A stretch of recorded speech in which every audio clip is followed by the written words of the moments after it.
Começa agora mais um Brasília ETC Cast, aqui dentro da programação do Doses Milionárias. Eu sou Marina Figueiredo, host desse bloco, e estamos aqui hoje para falar sobre um assunto que está na rotina de todo mundo, mas muitas vezes você não faz nem ideia. Segurança da informação, cibersegurança, dados sensíveis e muito sobre esse universo digital que hoje em dia a gente está imerso. Com vocês, Eduardo Neri, CEO da Every Cybersecurity. Tudo bem, Eduardo? Tudo bem, Marina? Bem-vindo. Boa tarde. Estamos à disposição para trazer aqui informações sobre esse segmento tão importante que é a segurança e privacidade da informação. Dudu, a gente nunca falou tanto sobre estelionato digital, sobre crime digital, sobre crime de WhatsApp. Algo que tem acontecido muito. Esses dias mesmo eu recebi uma mensagem no escritório de advocacia com a cópia da minha sentença judicial. Sentença judicial não, porque ainda não foi ainda deferida. Da cópia do processo, dizendo que eu tinha ganhado. E curioso, porque meu advogado é meu sobrinho. E ele jamais me mandaria com a foto do escritório. Eu mandei para ele, enquanto o estelionatário falava comigo, meu sobrinho falava ao mesmo tempo. Nunca esteve tão em xeque esse tipo de crime, né? Cada vez mais a nossa vida real se confunde com... Real, que eu digo é carne e osso, se confunde com digital. Os serviços de governo, os serviços de banco, né, as empresas estão cada vez mais digitalizadas, e isso faz com que a fraude ela saia um pouco das ruas, dos assaltos a bancos, por exemplo, e sigam para o mundo digital, né? E hoje a gente vê que grande parte do crime organizado, e organizado, quando a gente fala, muitas das vezes mais organizado que as nossas empresas, né, de que grandes empresas, eles migraram para o mundo digital, né? Não tem o risco de ter a arma na rua, de levar um tiro, de morrer. Os riscos, eles ficam... Normalmente, as equipes ficam em escritórios com ar-condicionado, bem treinados, pessoas de alto nível, bom nível intelectual, que eles estão o dia todo ali pensando e refazendo as formas com que eles vão cometer os crimes e obter, normalmente, vantagens financeiras, né? Eu atuo há 35 anos no mercado de segurança da informação e a gente tem visto o crescimento muito grande, posso dizer que exponencial, nos crimes. E o mercado, com as tecnologias, com as metodologias das empresas, fica o tempo todo correndo atrás. É isso que é o interessante, né? Ou seja, você consegue cessar um tipo de crime e daqui a pouco aparece um outro. Ontem mesmo eu estava lendo sobre um novo crime digital, que é o boleto, que você recebe um boleto do banco que você realmente é correto, e dentro dos sistemas ali fica um robozinho que ele troca o QR Code do seu boleto que foi enviado, né? Eu já caí pelo banco original também. E você faz o pagamento achando que está fazendo pagando aquele serviço originalmente, né? Então, cada vez mais eles estão aprimorando as técnicas. Agora, curioso isso, porque a diversidade é imensa. Eles têm atuado em várias áreas. Só que algo que é muito importante, Dudu, a gente salientar para as pessoas aqui, é que se os seus dados estão ali à disposição para isso, é porque, de alguma maneira, eles vazaram. Como que tiveram acesso ao meu WhatsApp? Como eles tiveram acesso ao meu e-mail? Por exemplo, um dia desses me mandaram uma fatura da Riachuelo. Eu gosto muito de comprar roupa para os meus filhos lá. Me mandaram uma fatura da Riachuelo e eu paguei. Quando eu vi, eu tinha pagado uma fatura que não era minha. Chegou no meu e-mail, com o meu nome, com o meu CPF. Alguém vazou os meus dados? Toda hora acontece isso. Se a gente for no Google e procurar vazamento de dados, com certeza a gente vai achar alguma coisa de ontem. Eu sou do tempo que vendia-se CD na 25 de março, em 25 de março, né, em São Paulo, CD com os dados da Receita Federal.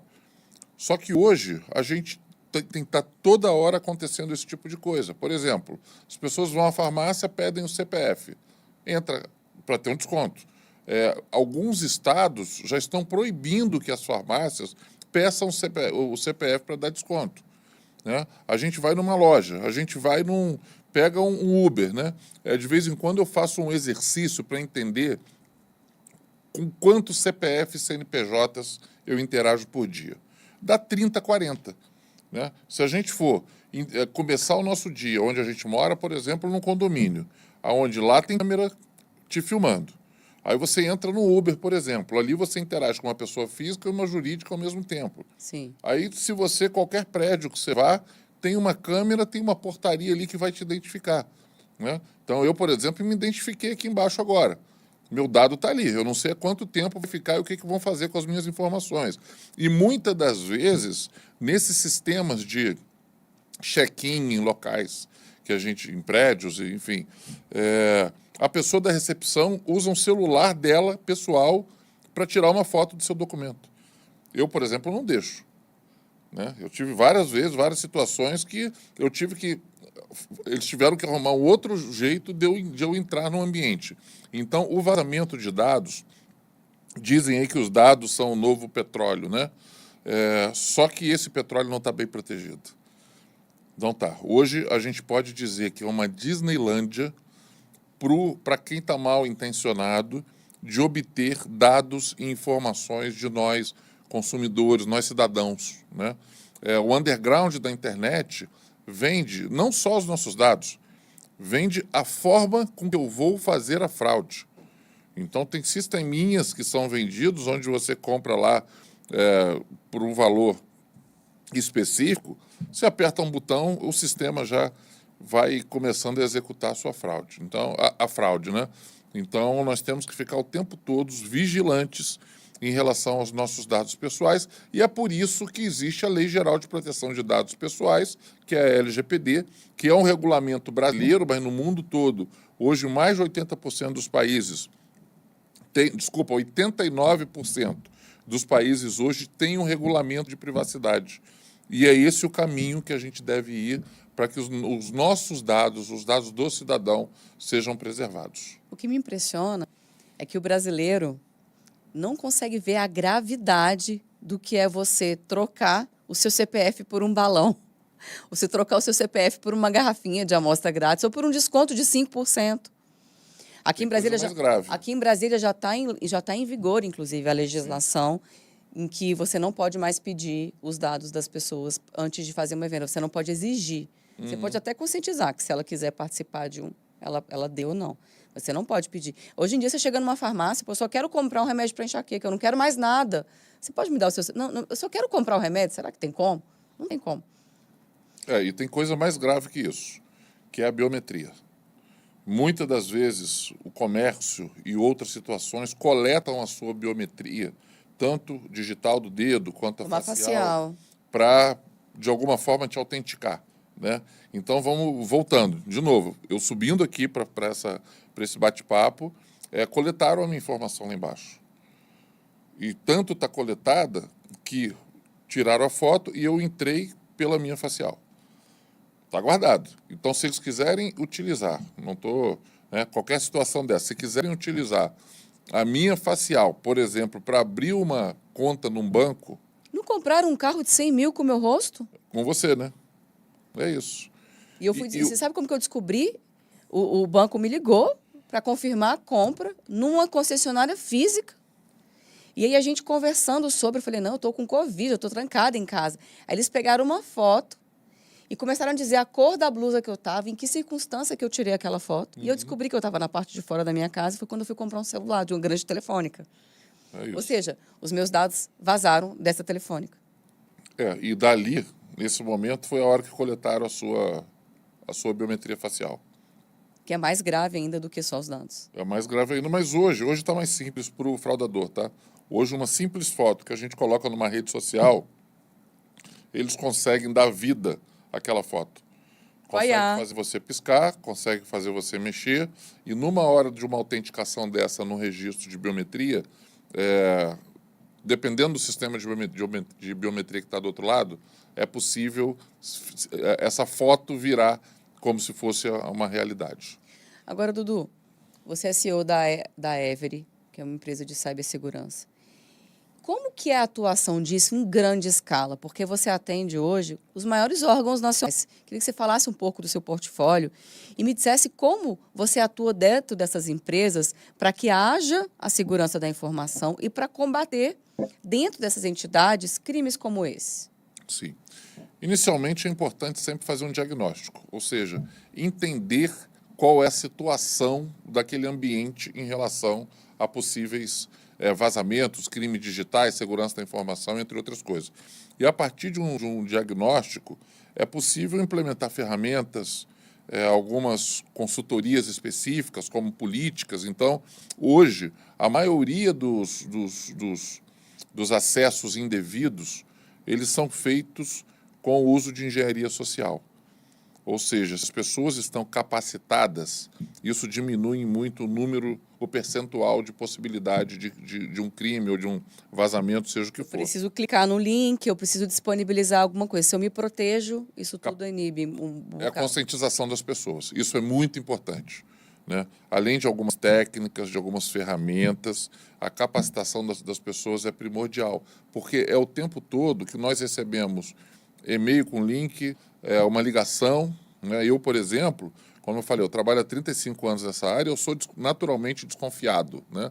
Eu recebi uma ligação do número do Itaú, do banco que eu tenho conta, fiquei 20 minutos na linha, inicialmente eu fiquei uns 15 minutos achando que era do Itaú, desconfiado, mas achando que era do Itaú. A pessoa do outro lado altamente capacitada. Você percebeu isso? Você, como é da área, você consegue ver nitidamente detalhes que mostram que o cara é um especialista. É um especialista. Então, ele tinha as minhas informações, né? Ao ponto de deixar você na dúvida, inclusive. Deixar na dúvida. Meu pai teve uma situação agora que ele transferiu alguns milhares aí de reais em relação ao crime. Eu sempre falei para ele, pai, se te ligarem, se te mandarem Pix, se falar... E nesse caso meu, era um WhatsApp com a minha foto. Meu pai achou que era eu. Ele estava mandando dinheiro para mim. Então, eles são altamente capacitados. E nós temos o papel de conscientizar. As empresas devem conscientizar as pessoas sobre isso. E, principalmente, fazer também esse diagnóstico, né? Eu costumo comparar com, por exemplo, a gente sentir uma dorzinha no joelho. Quando a gente sente uma dorzinha no joelho, às vezes a gente vai ali, toma um remedinho e tal, a dor continua, a gente vai no médico. O médico, ele vai pedir para você fazer algum tipo de exame. A partir daí, de um laudo, a gente identifica se é uma cirurgia ou se tem que fazer algum tratamento específico, né? Então, é ir ao especialista. Tá? E uma coisa muito importante nisso é o sequestro de dados. É o ransomware, o famoso ransomware. Cada vez mais o crime organizado tem sequestrado dados das empresas e pedindo altas quantias milionárias, o que a gente tem visto é uma média de 5, 6 milhões de reais, para que ele possa liberar aquele dado novamente. Então, isso aí tem sido grave, a polícia tem trabalhado muito em relação a isso, tem quadrilhas especializadas nisso, e cada vez mais eles estão mais preparados também na negociação. Eu já participei de algumas conversas, a gente sugere nunca negociar, chama a polícia e faz o trabalho junto com a polícia, nunca pagar por um sequestro de dados desse. Nós tivemos recentemente uma grande empresa brasileira que pagou 130 milhões. Gente... 130 milhões que os dados deles estavam sequestrados. A gente muitas vezes é chamado para esse tipo de trabalho, e uma característica muito interessante até é que normalmente quando acontece isso, os técnicos dizem para as hierarquias acima, que eles vão resolver em 2 horas. Aí daqui a pouco passa 4 horas, daqui a pouco passam 2 dias, 3 dias, a média no 5º dia procurarem a gente. É quando já não tem mais recurso e os dirigentes da empresa já se sentem, não se sentem confortáveis com as respostas que estão sendo dadas. E numa dessa situação, eu vi o dono da empresa, ele era sócio dessa empresa há mais de 40 anos, eu vi ele sentado no chão chorando, como se tivesse perdido um ente querido. Né? Porque tinha mais de 3 mil colaboradores ele não estava conseguindo trabalhar, produzir, pagar salário e tal. E é muito triste.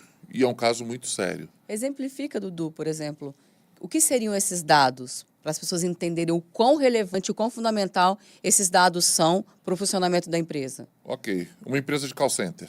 Uma empresa de call center precisa ter os dados ali de quem está entrando em contato com ela. Então, os sequestradores vão e criptografam aquela informação e não é possível mais acessar os dados do cliente daquela empresa, por exemplo, né? Então, um banco, são os clientes do banco, né? Então, uma empresa aérea, são os voos que estão marcados com as pessoas que estão lá que precisam viajar. Então, é o dado, em geral, do cidadão, o dado que aquela empresa custodia, ou seja, pode ser dela também. Ela não consegue reconstruir para continuar trabalhando. Não tem essa... Se ela tiver um processo de recuperação de dados eficiente, sim. Um backup, mais uma de nuvem, 80%, alguma coisa assim? Mas eles criptografam backup também. Jesus! Por isso que o processo ele tem que ser um processo eficiente, tanto de backup quanto planos de continuidade de negócios. É muito relevante, e isso é pouco visto pelas empresas, a questão da continuidade de negócios, né? O governo tem feito alguns normativos quanto a isso, quanto ao vazamento de dados, com a LGPD, né? Então, há 15 dias atrás, o Tribunal de Contas da União publicou uma auditoria em 378 órgãos públicos sobre como eles tratam a Lei Geral de Proteção de Dados Pessoais. E o resultado é alarmante. Ou seja, nem dentro do próprio governo, de onde sai a legislação, está sendo cumprido. Quem disse isso foi o TCU, não sou eu. Sim. Né? E diversas situações, como nós tivemos o STJ publicamente difundido, quando eles tiveram os dados deles criptografados, sequestrados, e outros grandes órgãos. O governo publicou essa semana a política de cibersegurança do governo. E é muito interessante que o primeiro item que ele coloca é a concentração de pessoas e a proteção dos dados dessas pessoas. E a gente fala, Dudu, aqui de pessoas de classe média alta, classe média. Agora você vai falar com o pessoal de classe média, de classe baixa, que mora na periferia, que para eles ter um smartphone é a descoberta do universo. Eles não sabem lidar com isso. Você fala que se você clicar no link, você vai ganhar um dinheirão. Por que eu não vou clicar? Vou te dizer onde que acontece a maioria dos crimes, em média, no Brasil, aqui no plano piloto em Brasília, por conta da renda per capita. Então é mais na classe média mesmo, não é na... E para o criminoso... tem um potencial maior. É um potencial maior ligar para um aposentado do judiciário, que tem uma receita alta, do que no interior de algum estado. Mas, então, eles atuam, isso é comércio. Né? Então, eles sabem disso. Eles são muito bem capacitados. Impressionante. É impressionante isso, porque se eles estão querendo obter vantagem financeira, eles vão fazer com quem ganha 30 mil ou com quem ganha 2 mil reais. Quem ganha 30 mil, a possibilidade de ter um dinheiro em conta, por exemplo, maior, é maior do que quem ganha 2 mil. Agora, quando a gente fala de ANPD, que é a Autoridade Nacional de Proteção de Dados, e a própria LGPD, a atuação está vindo com força? Como as empresas podem fazer para se proteger, para não vazar dados sensíveis e também para que eles não caiam ali nessa malha fina? A ANPD, a Autoridade Nacional de Proteção de Dados, tem feito um trabalho bem positivo, né? Só que do nosso lado, que a gente vive a proteção de dados, a gente acha que eles estão multando muito menos, sancionando muito menos do que a gente imaginou, né? Eu fiz os 3 primeiros projetos de adequação LGPD do governo federal. Hoje a gente já fez mais de 500 projetos de adequação. E a gente acompanha essa questão e tem visto que realmente, eu costumo dizer o seguinte: na hora que sair no Jornal Nacional ou no Fantástico que a ANPD sancionou alguém de forma mais pesada, as pessoas vão passar a se conscientizar mais da importância de estar adequado à LGPD. Então, um exemplo. Nesse momento, está ocorrendo uma fiscalização nos clubes de futebol, em 23 grandes clubes de futebol, relacionados a facial para entrada no estádio. Né? Então, esse é um caso que pode ir para a mídia, que pode trazer um pouco de conhecimento para o cidadão e para as empresas sobre a importância da proteção de dados. Ou seja, o vazamento de milhões de torcedores que entraram ali no estádio. É isso. Os dados todos vazados. Exato, exatamente. Então, é importante que a gente entenda que essa conscientização ela é fundamental. As ferramentas são fundamentais. O atendimento à legislação é fundamental. E cada dia que passa, como eu falo, a gente vive mais um mundo digital.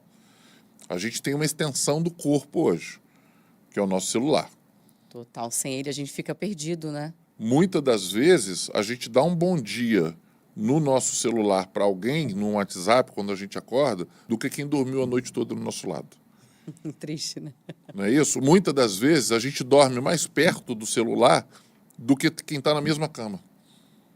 Então, a gente tem que entender que, da mesma forma que a gente atravessa a rua, olha para os dois lados para poder atravessar, a gente tem que fazer coisa parecida no nosso uso de dispositivos digitais.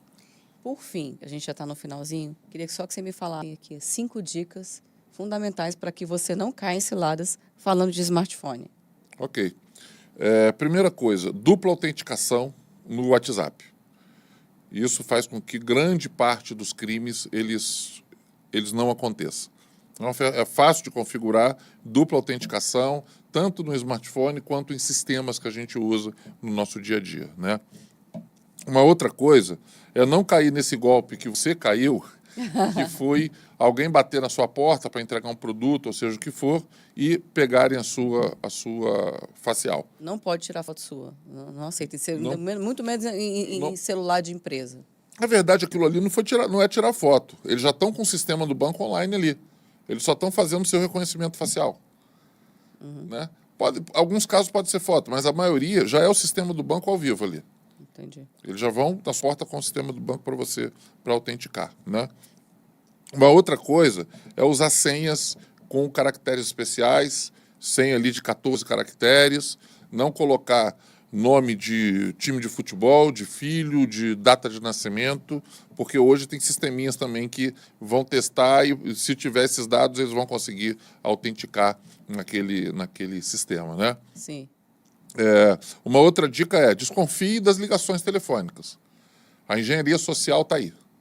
Até a voz agora Tudo. muda, gente. Até a voz, o vídeo, tudo muda. Voz, consegue fazer isso tudo. Né? A outra dica é não clique em links de e-mail, né, de assuntos específicos que normalmente, por exemplo, todo mundo sabe que eu sou vascaíno, que eu sou apaixonado pelo Vasco. Então, se quiser fazer algo relacionado a mim diretamente, eles podem fazer um link, um e-mail, ou um WhatsApp, ou seja, um SMS, seja o que for, com coisas relacionadas ao Vasco. Clique aqui e ganhe uma camisa do Vasco. Então, em algumas situações é algo mais amplo, né, sem um direcionamento, e em outras situações é com direcionamento. Perfeito, Dudu.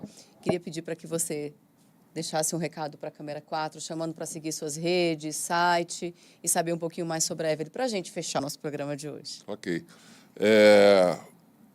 A gente tem feito um trabalho de conscientização muito interessante nas nossas redes. A rede da Everly, o Instagram, é @EveryCybersecurity, né? O meu pessoal é Dudu, @DuduNeri. E a gente tem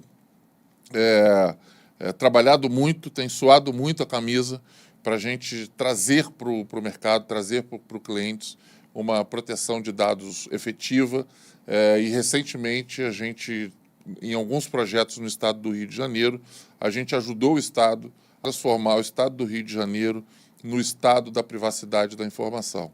E isso cada vez mais vai acontecer, cada vez mais está no nosso dia a dia os crimes digitais, as proteções que têm que ser feitas, e nós estamos prontos para ajudar os nossos clientes para que eles tenham realmente uma proteção de dados bastante efetiva. Muito bom, Dudu. Foi muito bom ter você aqui conosco. Agradeço a participação aqui do Gustavo, João, Charbel, Ana Blá, Vinícius Benedictus, Lúcio, Marcelo Lino, um monte de gente aqui acompanhando, parabenizando a sua atuação. Agradeço pela participação de cada um de vocês. Foi muito bom ter você aqui. Muito vascaíno aí, tá? Muito Tem alguns vascaíno, vascaínos aí que né? hoje nós estamos felizes. Aí você lê alguns nomes aí de amigos meus vascaínos, tá? Pessoal, foi muito bom esse papo. E o Brasília TCcast termina por aqui. Acesse o nosso programa no link do YouTube, assista mais vezes. Acesse o nosso Instagram, brasilia.atc, vá ao nosso site, brasiliatc.com.br. E um beijo para vocês, um abraço e até a próxima. Ferramentas necessárias para conquistar seus objetivos e impulsionar sua vida pessoal e profissional. Doses Milionárias.